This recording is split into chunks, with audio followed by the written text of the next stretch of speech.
warahmatullahi wabarakatuh. Very good morning, afternoon, evening. Of course, this is double the chuo kubira ngate ofuniramu update eno omukutu Fahad Pro yujo kubira ngate muna igukunonyeza amawulire agaguddewo amukutundu by'eggwanga ebyenjawulo gwejo tasubide kubira ngate otuka tula kutuzikalira making sure nti o subscribinga notification bwojifuna ku video ntera keti likinga sharingira ko banno wansawo participatinga nobira ngate osuloendoza yo ntobira ngate ensonga twegeyageya muko angabo bere kwena kubira ngate obiwulira ebyo mukuru Bruno Case manyoba mwabitegede nenga kambi batuseko munago mukuru oyo sibirungi nakamo eranga very soon omukuru oyo wabate yegendereza agenda maliriza munange ayingidde ekomera munange Bruno King abatera kubera ngate akole emirimu je atera kubera ngate akyaza abantu benjawulo ku live ze naabera ngate munange abantu babasondera sente empya n'enkadde eranga week ewedde lwali lunaku lwa kumeka lwa kutaano lwa kunayo watyawo omukuru oyo yasobola kubera ngate akyaza omukwaba abaana abagambibwa kubera ngate munange mbubaana bomugenzi Paulo Kafeero eranga omwana ono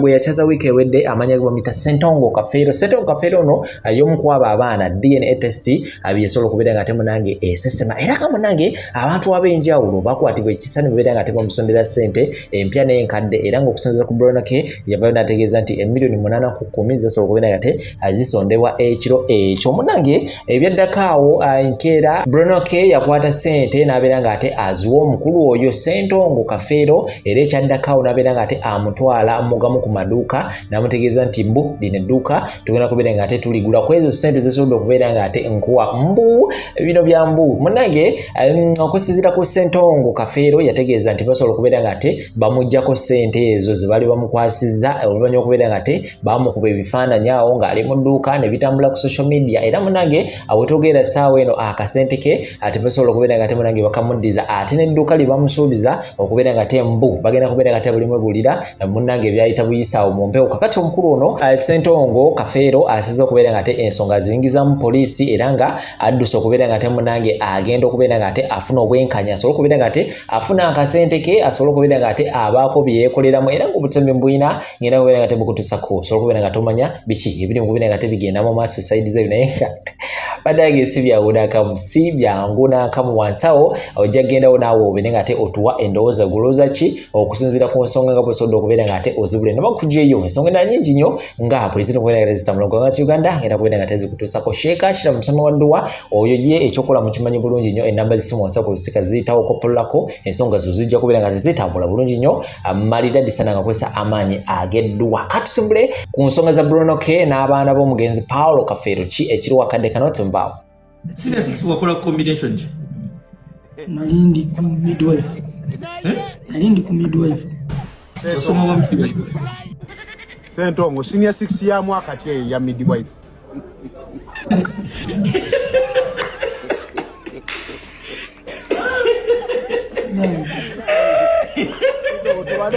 Wabale tapping a screen mu Uganda. Zuku sayebase. Tuli wano ne Sentongo bagise a chat with Sentongo Paul Ngerandi ne the biggest, the baddest Barista Timo El Chapo Mona Lisa. Oyo ye mumanyi need zo introduction. Barista Timo wasoma chi? Ba midwife mwe namba to me. Deko. Sentongo. Abantu batana ndikira mu midwife ekyo kyoyogera. Kandi nakisomera size kasese nasingi school. Nine ndaba bikalu. Anti combination je nkubuuza. Midwife tababera na combination team.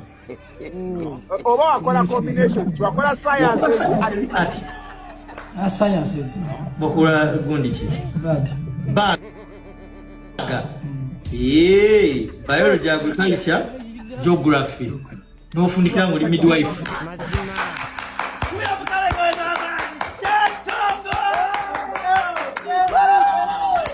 Bruno ogambye yatambula n'agende wa Farida nakazibwe ng'enjala muluma nga tabitegeera awo okomye ssebo atuuke wa Farida nakazibwe namuzira kati bayita akasala namugamba bitama ne bibadde bitya namugamba omusajja akutte sente n'asiba ku nyinege miliyoni 4 nze namba just akakadde kamu nangamba sasweko n'abe ebizindaalo abinyumiza bino byonna Farida nakazibwe ayina omwana we yamulerera omwana memba ino Farida nakazibwe akkiriza nnyo mu Bruno ate Bruno amulabanga guardian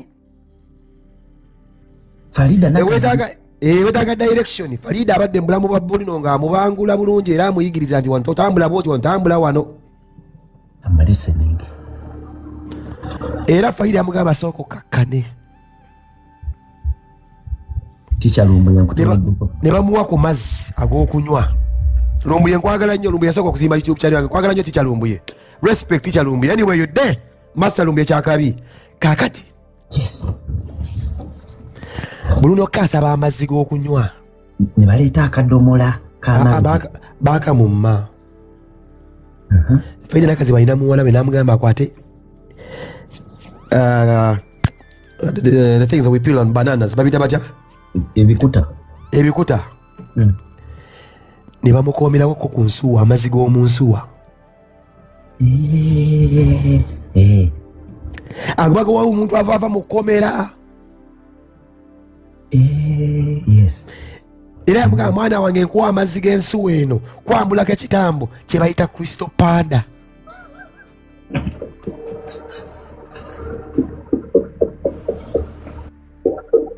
Oye. Mpulira ssebo. Yamugamba njagala oganywe naye kumanya tukwambulula ekitambo kye bayita Crystal Panda.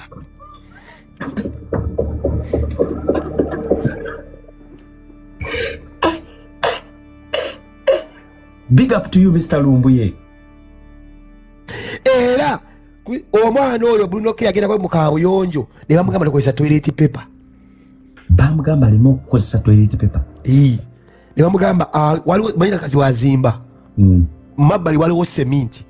Yes. Wa habari babambuli bayita bateba bamita bya cement oyo hima cement. Ne bamugamba akwale kitupapula kya hima kyaba yesanguza. N'akikwate akiteeka mu sitenseni. Omukulu waayitira mu mmotoka ng'agenda ewaka akikasuka awo. Mpulira. Twagala ku birabo muleke ebirabo mmwembwa. Era Bruno akwata gundi ye nga bazo okwesa olateeka mu kaveera gamba Farida ngenze. Yamugamba yesanguze ekipapula ky'amawulire ekya cement. Ekya cement. Agenda akikasuke Crystal Panda waayingirira mu gate.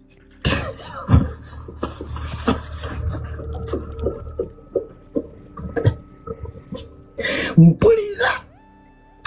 Era ng'omanyi Kiggundu muwulize yatambula paka Panda wasula.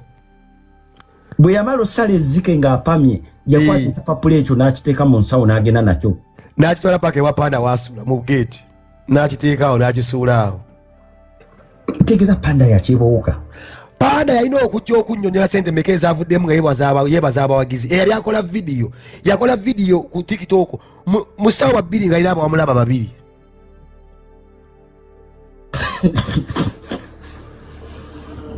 Wangi yakola video mu ssaawa 2 nga azze kwebaza nga bamulaba bali aba nga azze kwebaza ba fans nga bamulaba bali aba only two viewers. Yabuuse ekipapula Bruno kye yeesanguza.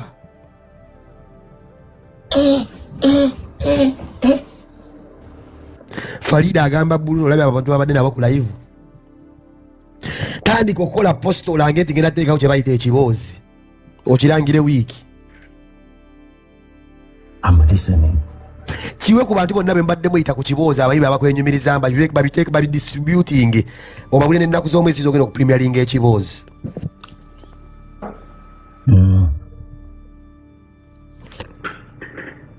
Bruno ng'ateekayo Costa. Ensi ffenna twalumanya olunaku mulindwa. Olwo Panda ye yali akola video already yatya n'alagamba mbadde ki ebina byakyabirina nazze okwebaza afunye 2 abadde akuba omutwalo. Yabuuse ekipapula ky'amazzi.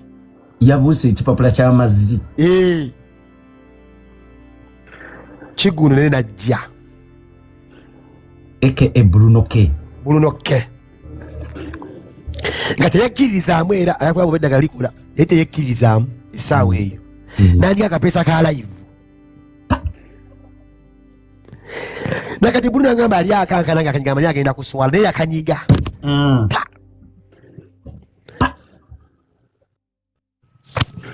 Okutemya kuno kutwala seconds mmeka okutemya? Okutemya kutwala microseconds. Yatemya entemya 2 1000. Entemya 2 13. Entemya 3 15. agenda okutemya atemya nga atali tannategana kwogera ng'omutwalo gumayuuse nga tannaba kubuuza ku bantu tannayogera omutwalo ne gumayuukirawo 10,000 views watching in real time. gwe nankobera ssimu panda ati manyize ndikyali wa panda okusinga Bruno wadde ekyo kimanyi tuvudde wala ne panda nkimanyi panda nankobera essimu nangamba what is going on this guy is using AI ulira using AI kali panda ine namba ya mobile money kwendeeka essente ayakumpa obukadde 3 nkube kuggulire mbuki Bruno yakozesa AI abantu tebadde batuufu mwalina kye yakozesa n'afuna abantu abo n'ababeera nga tebabadde baddala n'akingamba gukyali mutwalo kati nemuteeka enamba ya mobile money ku abantu era ssente nkube eggulire nze nsooke penge ebigambo ensi gitunze ki tebabadde si batuufu nti babadde ba AI kati waayitawo eddakiika nga 8 ng'ali mu kutereeza kwa Airtel yaliko obuzibu addayo okukeberayo nga giri 2 panda Kristo panda okubadde omutwalo 8 minutes nga giyingidde emitwalo 2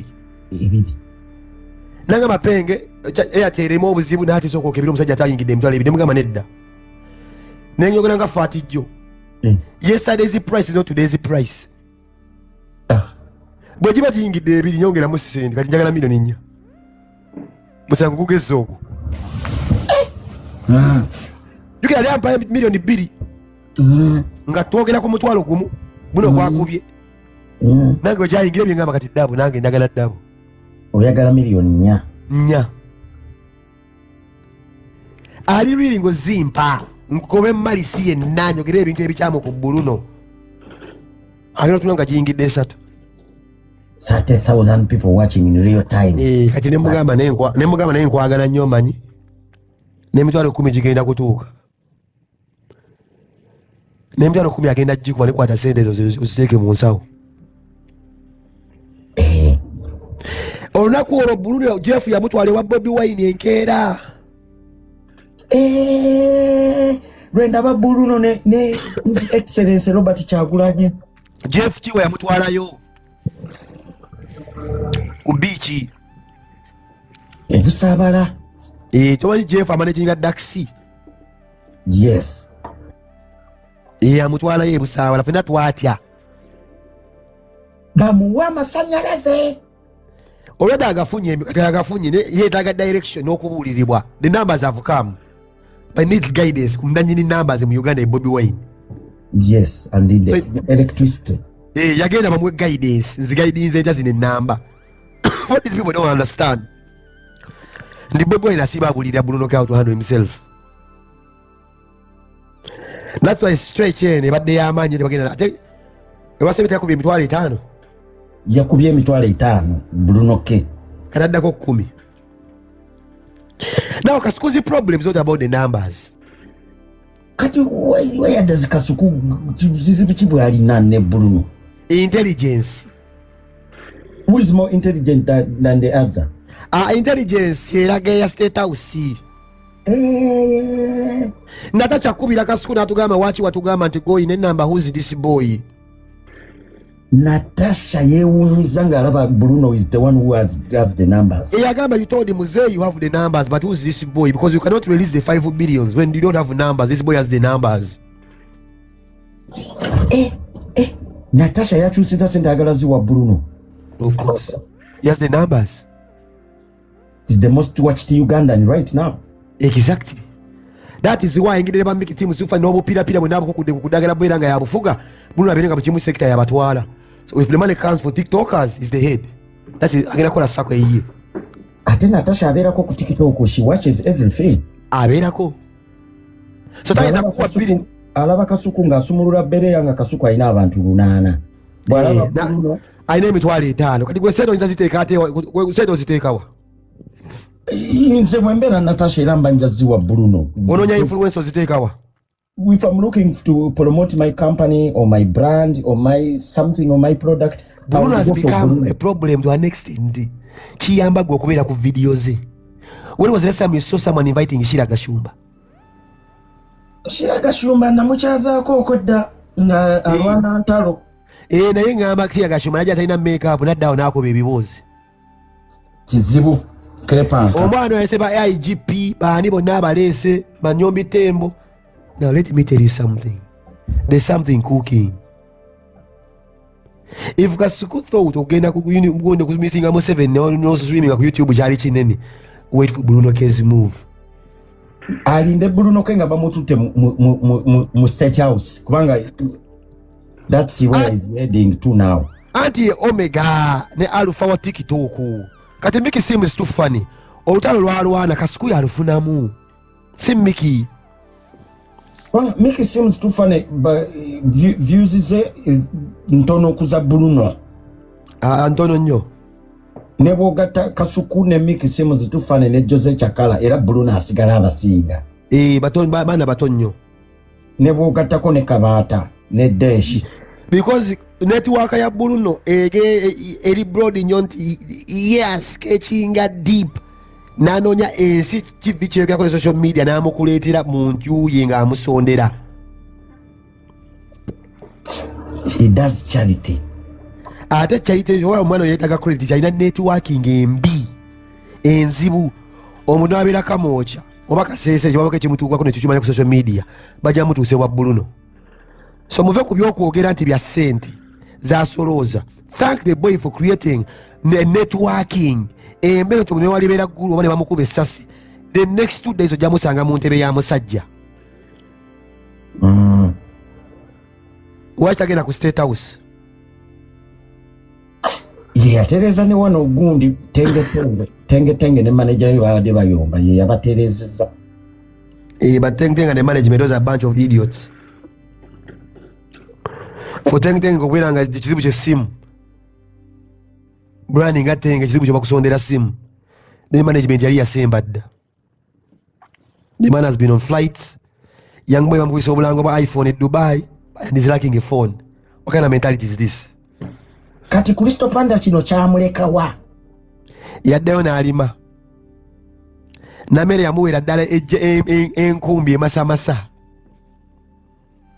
Bwana nalabye Kristo Panda recent interviews zaako zali mukola ne Kasuku yagambye mbu katike kaseera ngira amazima. Agamuyambe ki? Wanji? Gamuyambe ki?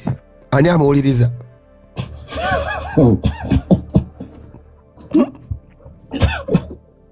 Gamuyambe ki? Kyogamba Kristo Panda bino byazungazunga ku buli interview namulabeko ne wasaimo. Teri amuwuliriza.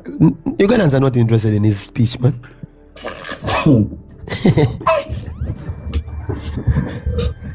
Kwe. Abannayuganda abatuufu bwe batu tebakyayagala kuwuliriza. Anti bw'omalisinga omuntu bagenda kwebuuza ki kyakola. Bruno is more valuable mu community okusinga gwa complaininga. Ate gwatwala binayo n'omuwa millioni emu. Ochagede.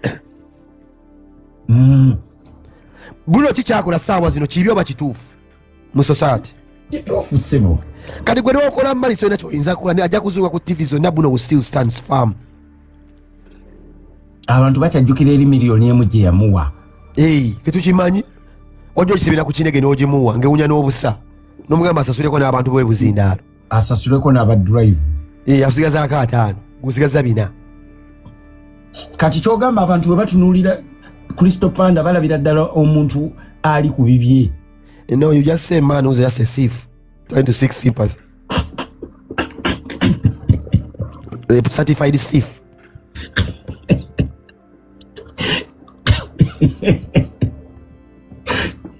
They are looking at a man who is a certified thief. Thief. Looking for sympathy. Atujja kumulamwa. Wabadde omuntu n'akuleka ate era okyamwogerako oli musiro ina amagezi. That's what Lumbe calls diversion. Lumbe kyayita diversion oli musiru. Wanziba mwaka nga kwakatandika myaka gyadde ate okomawo nga nazikulekera. Uchi truth nakulekera sente ate kikyonjagaza. kuba okitegedde ndi mugagga okusinga nina amabaala ate nga kikkakatako okujja mu bbaala ali yange gwe yanziba n'ompaka kadde kamu nga mulina osanyuka kwanze ne abalungi abatuwuliriza era abatulaba olunaku olwaleero tukyaddeko ewa Sheikh Ashraf Dembe. Sebo sanyuse okubalaba amannya agange yeze Sheikh Ashraf Dembe akola ku bizibu by'enjawulo omuntu singa aba alina ebirwadde musomereddwa tumuwa amazzi ga lukuya nga bw'obadde ogalaba tugenda abantu ku kyoto ne twokya emizimu emibi egibabaamu n'okulomba edduwa abantu singa abeera ng'ali wano atuuse sobola okumulombera edduwa ne waba atatuuse nga mpadde amannya ge naye ng'ali wala neetaase ennamba yange yeeno eri 0707763711 nammwe bannyinaffe abali ebweru oyagala okuba nti oyagala okulombera ku dduwa ng'olina ebizibu viza zibuze amaka gakolongotana sente zikola zimpita mu ngalo ojja kumpeereza ekifaananyi kyo n'amannya go ebyo byokka bijja kummala nja kukulombera edduwa ojja kutereera olunaku olusembayo mu mwezi mba n'edduwa eyawamu ffenna n'abalwadde bange abakadde n'abapya. Assalamu alaikum warahmatullahi wabarakatuh.